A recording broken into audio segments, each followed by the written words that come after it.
Select பண்ணியிருக்கு. இப்போ சில பெரிய ஹீரோஸ் அந்த பெரிய படங்கள் வரும்போது 1500 200 2000 ரூபாய்க்கெல்லாம் டிக்கெட் விற்று அந்த கலெக்ஷன் அப்படி வந்திருக்குன்னா, if you look at it rightfully we have done better then everybody else. Ticket ப்ரைஸை நியாயமாக வச்சு பெண்களுக்காக போய் இந்த படத்தை சேர வேண்டும், அவங்கள கஷ்டப்படுத்தக்கூடாதுன்னு அந்த டிக்கெட் ப்ரைஸ் அப்படியே வச்சு இன்ன வரைக்கும் உண்மையான சக்ஸஸ் அதுதான். ஏன்னா இந்த பிஸ்னஸ் அப்படின்னு பேசணுன்னா இதை நான் சொல்லி தான் ஆகணும். இதில்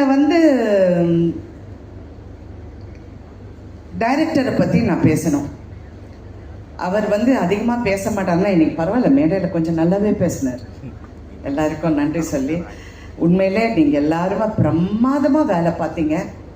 அண்ட் எஸ்பெஷலி ப்ரொடக்ஷன் சைடில் ஒரு கலையாக இருக்கட்டும், ராகுலாக இருக்கட்டும், கார்த்திகா இருக்கட்டும், யாராக இருக்கட்டும், they really work so well. ஆனால் முக்கியமாக இதில் சிவகார்த்திகேயனை நான் என்ன சொல்கிறேன்னா, என்ன கேட்டாலும் அவருக்கு தெரியும், அப்டேட்லேயே இருக்கார். ப்ரொடியூசர்னால் இப்படி இருக்கணும். என்னன்னா நான் ஒரு ப்ரொடியூசர்